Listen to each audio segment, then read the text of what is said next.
बच्चों आज का हमारा टॉपिक है एडवांटेजेस ऑफ अकाउंटिंग, यानी कि अकाउंटिंग प्रोसेस के क्या क्या फायदे होते हैं। वैसे तो मैंने कैरेक्टरिस्टिक्स और ऑब्जेक्टिव समझाते टाइम आपको बताया है कि अकाउंटिंग प्रोसेस कितनी ज्यादा इंपॉर्टेंट होती है, किसके क्या क्या फायदे होते हैं, बट आज हम एज अ टॉपिक इसे पढ़ेंगे।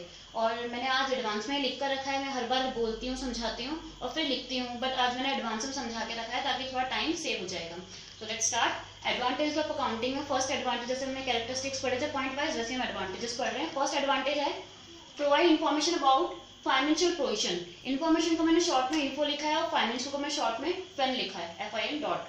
तो provide information about financial position, यानी कि अकाउंटिंग प्रोसेस बहुत हेल्पफुल होती है हमारी अकाउंटिंग स्टेटस देखने में कि हमारी जो फर्म है उसका फाइनेंशियल स्टेटस कैसा है, कितना हमारे पास मनी अभी बैलेंस में है, हमारी स्टेटस कितना सही है, कि हम कौन सी चीजों में डील कर सकते हैं। फॉर एग्जांपल आपके जेब में कितने रुपए हैं वही डिसाइड करेंगे ना कि आप मार्केट में जाके क्या क्या सामान ले सकते हो। यानी कि आपका स्टेटस, आपका जो पॉकेट का स्टेटस होगा वो बताएगा कि आप मार्केट में कितनी सारी चीजें ले सकते हो, कौन सी चीजें नहीं ले सकते हो।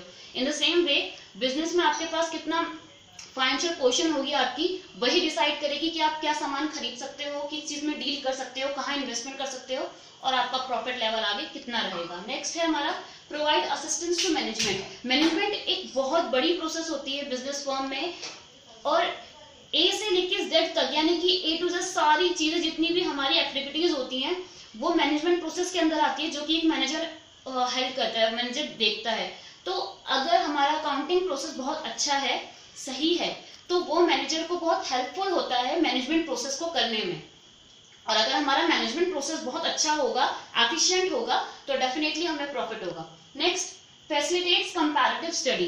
अकाउंटिंग प्रोसेस में हम जिस तरह से कम्युनिकेट करते हैं, हम कंपेयर भी करते हैं, यानी कि हम बाकी फर्म के साथ अपनी फर्म को कंपेयर करेंगे कि उनके लेवल के हिसाब से हमारी फर्म कैसी है, ना कि बाहर की फर्म के साथ, बल्कि हम खुद के साथ भी कंपेयर करते हैं। खुद के साथ मतलब पिछले साल के रिकॉर्ड्स के साथ हम इस साल के रिकॉर्ड्स को मैच करते हैं। उसके बाद देखते हैं लास्ट ईयर के रिकॉर्ड्स में ज्यादा फायदा था या इस साल के रिकॉर्ड में ज्यादा फायदा था।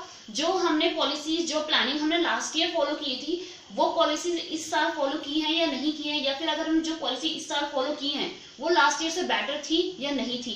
यानी कि ओवरऑल चीजें देखते हैं कि हमें आगे क्या करना है कंपेयर करके, क्योंकि कंपैरेटिव स्टडी से ही हमें पता चलता है कि नेक्स्ट प्लानिंग क्या होगी। Next, help in settlement of tax liability. Liability अभी मैं आपको शॉर्ट में बता देती हूँ, मैं next time basic terms of accounting बताऊंगी तो मैं इसमें लायबिलिटीज आपको डिटेल में बताऊंगी। तो अभी आप लायबिलिटी इतना समझिए कि जो भी चीजें हमें फ्यूचर में पे करनी होती है उसे हम लायबिलिटीज कहते हैं, एक तरीके से जिम्मेदारियां। तो टैक्स एंड लायबिलिटीज पे करने में अकाउंटिंग प्रोसेस बहुत हेल्प करता है, क्योंकि अगर हमारे पास फाइनेंशियल स्टेटस का रिकॉर्ड होगा हमारे पास कि कितना अच्छा हमारा फाइनेंशियल स्टेटस है, हमारे पास कितना फाइनेंस अवेलेबल है, उसी हिसाब से हम टैक्स प्लानिंग कर पाएंगे कि हम कितने टैक्स पे कर सकते हैं, कितने एक्सपेंसेस पे कर सकते हैं, कौन से कर्जदार को हमें पहले पैसा देना है, कौन से कर्जदार को हमें अभी होल्ड पे रखना है। Next, help in raising loan, यानी कि लोन के लिए भी बहुत हेल्पफुल होता है, क्योंकि जब हम लोन लेने के लिए जाते हैं तो सबसे पहले बैंकिंग वाले, यानी कि बैंक हमसे हमारे रिकॉर्ड्स मांगता है, हमारा फाइनेंशियल रिकॉर्ड मांगता है कि आपका स्टेटस कैसा रहा है या आपका प्रॉफिट एंड इनकम का फ्लो कैसा रहा है। तो वो दिखाने में अकाउंटिंग प्रोसेस बहुत हेल्पफुल होती है, क्योंकि उसका एक प्रोसेस होता है अकाउंटिंग का recording and summarising.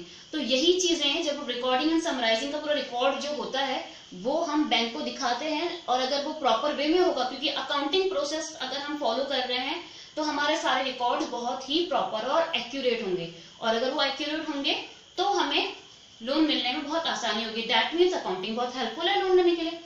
Last but not the least, helpful in decision making, यानी कि डिसाइड करने में कि हमें क्या करना है नेक्स्ट टाइम। जैसे कि हम फाइनेंशियल स्टेटस देखते हैं, अपना कंपेयर करते हैं, अपने सारे फाइनेंशियल स्टडीज को, रिकॉर्ड्स को, स्टेटमेंट्स को हम कंपेयर करते हैं, फिर देखते हैं कि हमारी पॉलिसीज कैसी रही थी।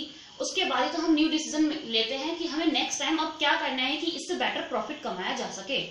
दैट मीन्स डिसीजन मेकिंग में भी अकाउंटिंग बहुत हेल्पफुल होती है। तो हमने आज क्या क्या चीजें पढ़ी है एडवांटेजेस में? Provide information about financial position, provide assistance to management, facilitates comparative study, helps in settlement of tax and liabilities, helps in raising loan, helpful in decision making। तो इनमें कुछ डाउट हो, कुछ प्रॉब्लम हो, समझ नहीं आ रहा हो तो आप पूछना, ठीक है।